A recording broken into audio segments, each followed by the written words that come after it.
आप सभी को नमस्कार। प्रीवियस लेक्चर में हम मोलरिटी को पढ़ा रहे थे। नेक्स्ट लेक्चर में हम लोग पढ़ा रहे हैं मोल फ्रैक्शन। फिफ्थ नंबर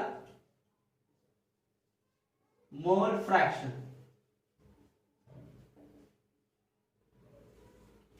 पहले इसको डिफाइन करते हैं।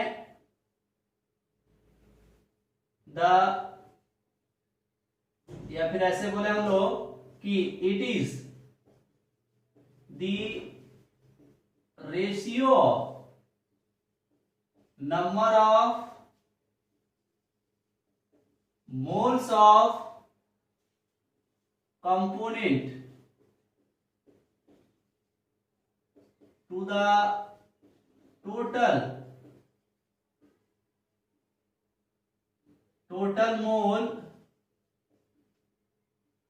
moles in the solution is called its mole fraction.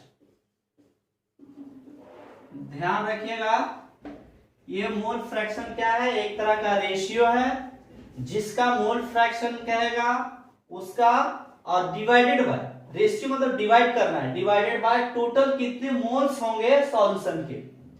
अब हम लोग इसको देख लेते हैं। It is denoted by capital x, ये ध्यान रखिएगा। अब इसको थोड़ा सा मैं इलैबोरेट कर रहा हूं। Let us consider a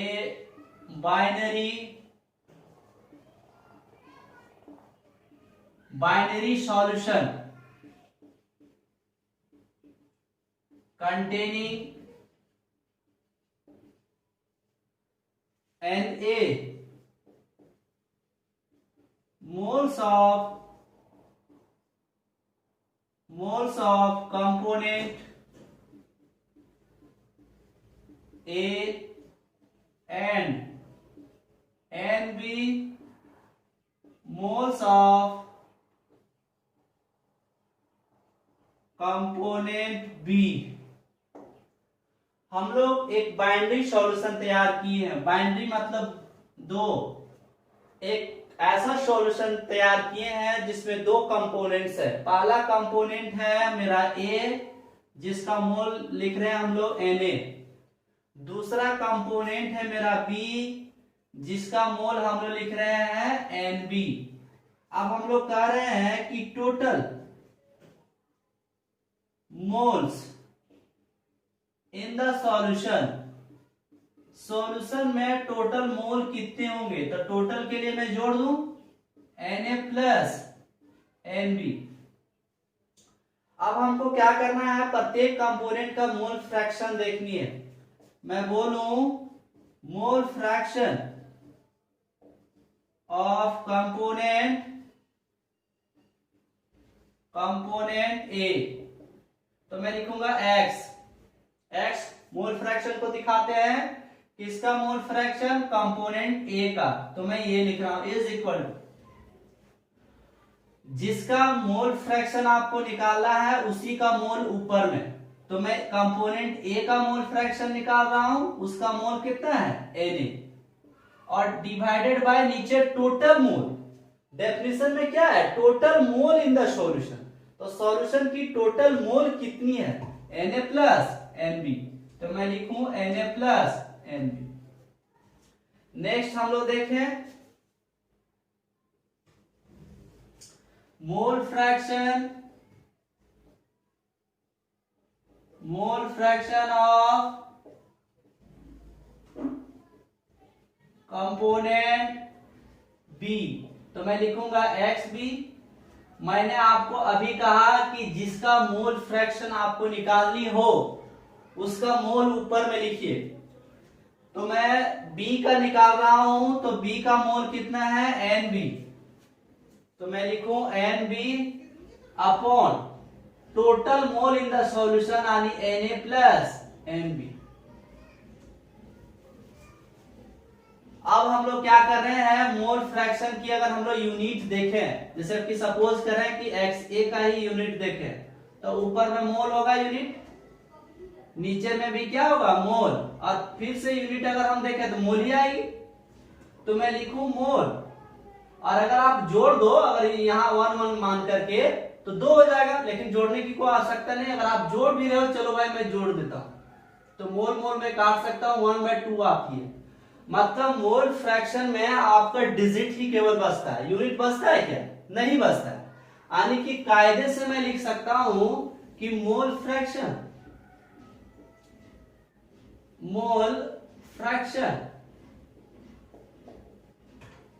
is a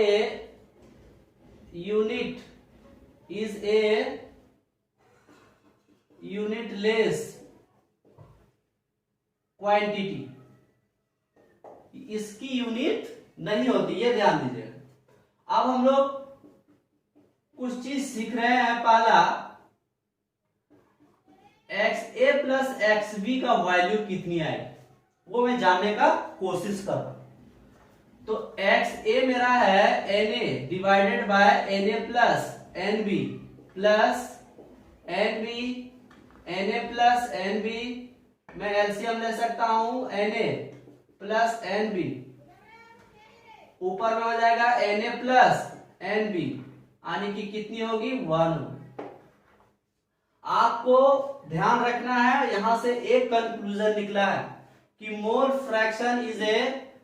fraction is always 1। हमेशा कितनी होगी मोल फ्रैक्शन, 1 होगी। अगर आप 2 से ज्यादा कंपोनेंट को कंसीडर करें, 3 करें, 4 करें, 5 करें, तब भी जब सभी के मोल फ्रैक्शंस को आप जोड़ोगे तो एक ही आएगी। वो ध्यान रखिएगा, जिसको मैं नोट करके यहां पे लिख दे रहा हूं। मोल फ्रैक्शन, या फिर मैं ऐसा बोलूं the sum of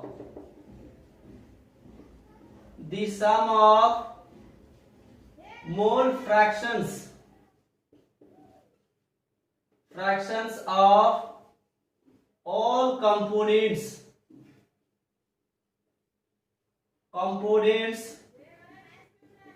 in the solution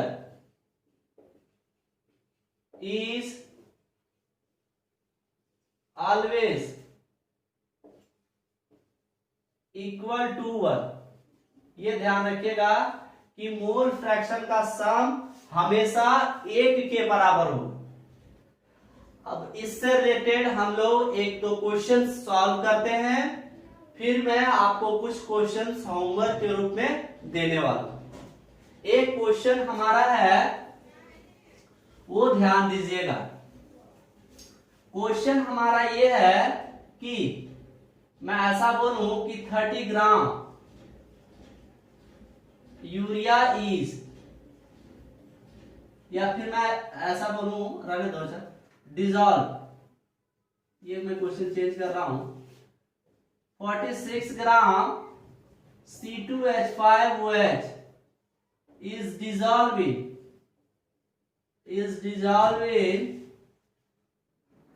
54 gram water. Calculate the mole fraction of each, प्रत्येक का मोल फ्रैक्शन निकालने। अच्छा, इस वाले को अगर ध्यान से देखा जाए, यहां पर XA प्लस XB, तो ये 1 है। अगर मुझे एक के बारे में पता हो जाए तो मैं दूसरा को 1 से घटा के सीधा निकालूंगा। तो आप ऐसा का ऐसा भी सॉल्व कर सकते हैं और सिस्टमैटिक भी आप सॉल्व कर सकते हैं। मोल फ्रैक्शन वाले में भी आपको ध्यान रखना है कि सॉल्वेंट और सॉल्यूट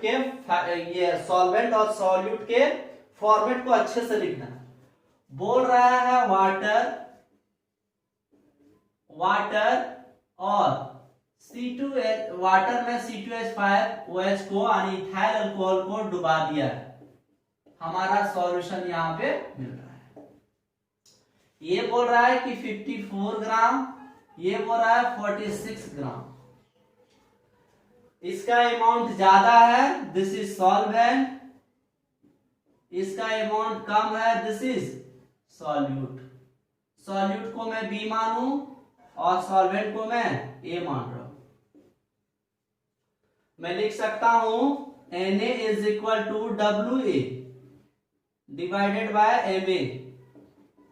तो WA मेरा कितना गिवन है 54 ग्राम, और वाटर का कितना होता है 18 ग्राम पर मोल।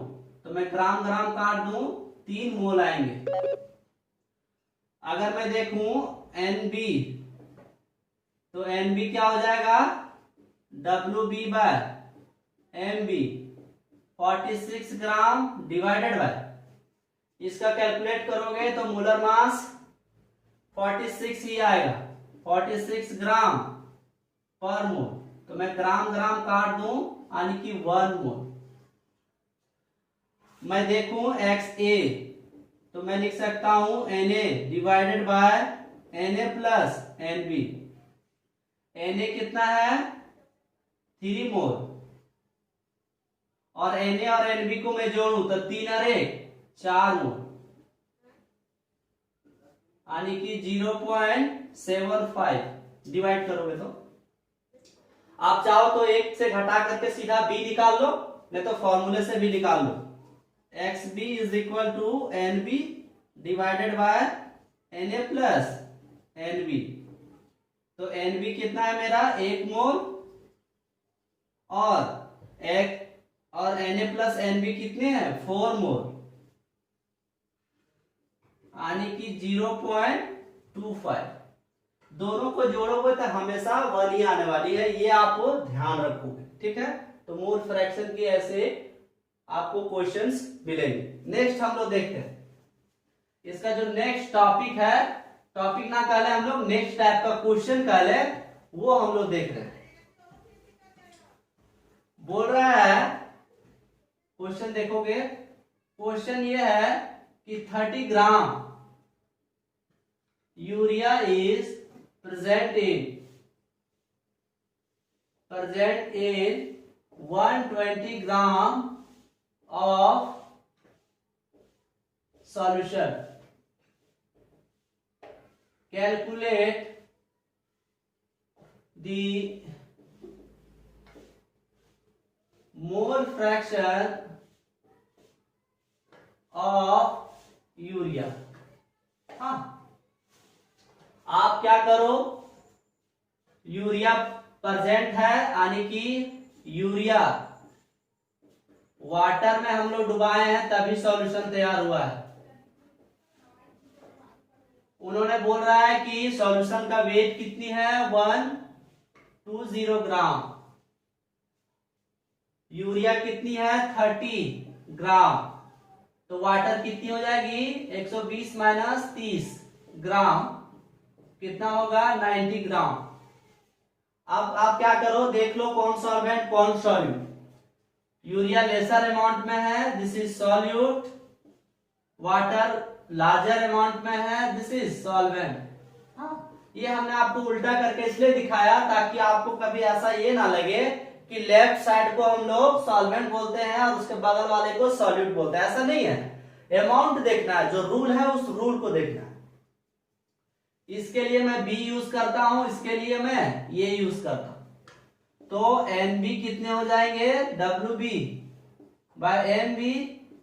WB कितने हैं 30 ग्राम, और MB कितने हो जाएंगे 60 ग्राम पर मोल। तो ग्राम ग्राम 1/2, यानी कि 0.5 मोल। मैं Na देखूं तो WA बाय MA, WA कितनी है 90 ग्राम डिवाइडेड बाय 18 ग्राम पर मोल। तो ग्राम ग्राम कट जाएगा, यानी 5 मोल। हमको निकालना मोल फ्रैक्शन ऑफ यूरिया, तो यूरिया को मैं B मान चुका हूं, XB। जिसका निकालना है उसका मोल ऊपर और नीचे टोटल मोल। तो ऊपर में मोल कितने हैं, NB कितने वैल्यू है 0.5 मोल, और Na प्लस NB कितने हो जाएंगे 5.55 मोल। तो मैं मोल मोल काट सकता हूं, ये पॉइंट उड़ जाएगा 1/11, 1/11। इसको और सिंप्लीफाई आप कर सकते हो, सिंप्लीफाई कर लोगे, ठीक ना। अब नेक्स्ट टाइप का क्वेश्चन चलते हैं, जहां से जेई का क्वेश्चन होता है, उस टाइप के क्वेश्चन के तरफ हम लोग मोल फ्रैक्शन में चलते हैं। फिर आपको अभ्यास के लिए कुछ क्वेश्चंस दिए जाएंगे जिसको आपको बनाना है। जेई का ये क्वेश्चन होता है,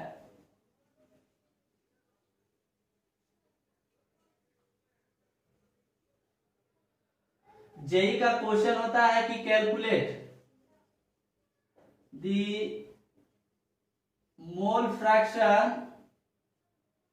fraction of urea in its 2m solution. इस तरह का जेई ज्यादा यूज करता है क्वेश्चंस को, वो ध्यान दीजिएगा। वो आपको कुछ ना इंफॉर्मेशन दे करके मोल फ्रैक्शंस को पूछ रहा है, देखने का नजरिया है, एक्चुअल में वो सब कुछ दे दिया। अब हम लोग क्वेश्चंस की तरफ चलते हैं कि क्वेश्चन क्या कह रहा है। क्वेश्चन इज सेइंग दैट कि 2 मोल या मैं बोलूं 2m urea solution is given. Question is saying, question बोल रहा है कि 2m यूरिया सॉल्यूशन आपको गिवन है, दैट इज मैं बोल सकता हूं कि 2 mole urea is dissolve in 1 kg water. आप कहोगे सर सॉल्यूशन में आप वाटर बार बार ले रहे हैं। जब भी सॉल्यूशन की बात की जाएगी तो हम ज्यादातर वाटर को ही कंसीडर करेंगे। जब कुछ चीज का इंफॉर्मेशन ये नहीं देगा तो वहां पे हम लोग वाटर को ही एज ए सॉल्वेंट हम लोग कंसीडर करके चलते हैं। अच्छा, 1 kg मतलब कितना हो सकता है, मैं यहां लिखूं इसी को, इज इक्वल टू 1000 ग्राम ये वाटर। यानी कि मेरा मोल जो यूरिया का है 2 मोल है, ये तो निकल चुका है। हमको निकालना है Na इज इक्वल टू, तो WA/Ma, तो WA कितना है 1000 ग्राम डिवाइडेड बाय 18 ग्राम पर मोल। तो मैं ग्राम ग्राम काट दूं, 55.56 मोल इतने आएंगे। इसके मोल डिवाइड कर लीजिएगा। अब हम लोग मोल फ्रैक्शंस की तरफ बढ़ते हैं। मोल फ्रैक्शन किसका, यूरिया यानी बी का, तो इसी का mole divided by total mole N total. तो यूरिया का मोल मेरा है 2 मोल, और अगर इसको जोड़ोगे तो 55.56 और 2 जोड़ दोगे तो कितने होंगे 57.56 यानी 57.56 मोल। इसको आप डिवाइड कर लोगे, जो भी आंसर आएगा तो इस क्वेश्चन का आंसर होगा। तो आपको जेई का जो क्वेश्चंस होंगे वो इस तरह के टाइप के क्वेश्चंस जेई के मिलेंगे।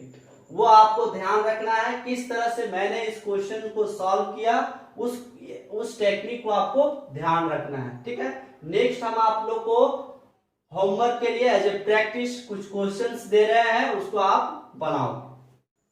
मोल फ्रैक्शन का आपको क्वेश्चन कुछ प्रैक्टिस के लिए दिया जा रहा है होमवर्क के रूप में, उसको आप बनाइए। और फिर नहीं बने आप तो आप हमें व्हाट्सएप के माध्यम से पूछ सकते हैं, या कमेंट के माध्यम से, जैसा भी आपको सुविधा हो आप हमें पूछ सकते हैं। पहला क्वेश्चन आपका होमवर्क है कि 18 gram glucose is dissolve in 72 gram water, calculate the mole fraction of each compound. पहला जो हमने क्वेश्चन आपको करवाया था सेम वैसा का वैसा ही क्वेश्चन है, डाटा चेंज।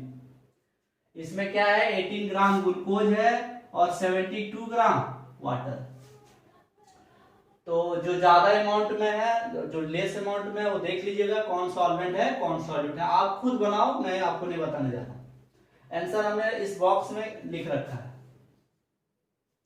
नेक्स्ट क्वेश्चन है कि 18 ग्राम ग्लूकोज का 18 gram is present in its 198 gram aqueous solution. Solution का वेट कितना इन्होंने दे रखा है 198 ग्राम। आपसे पूछ रहा है कि mole fraction, calculate the mole fraction of glucose का मोल फ्रैक्शन आपसे पूछ रहा है इन द सॉल्यूशन। इसका आंसर आपको आएगा 0.0099।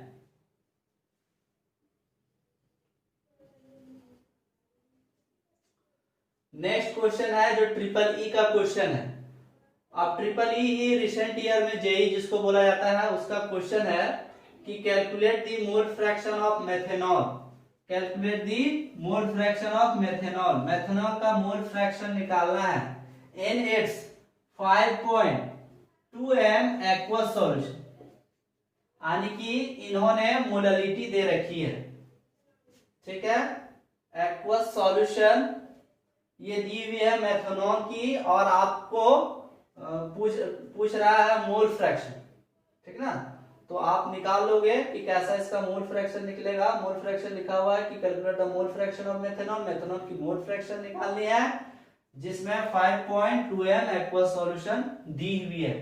तो हमने जिस तरह से अभी आपको जेई टाइप का क्वेश्चन लिख के बताया था, सेम वैसा का वैसा ही क्वेश्चन है, इसमें केवल डाटा चेंज है, ठीक ना। 5.2 m का मतलब है कि 5.2 मोल methanol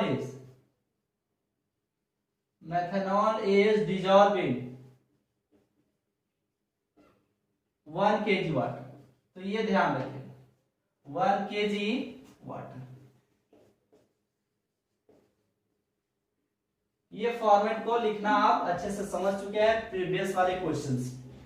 इसी के साथ हम लोग नेक्स्ट वीडियो मिलेंगे, तब तक के लिए आप सभी को धन्यवाद।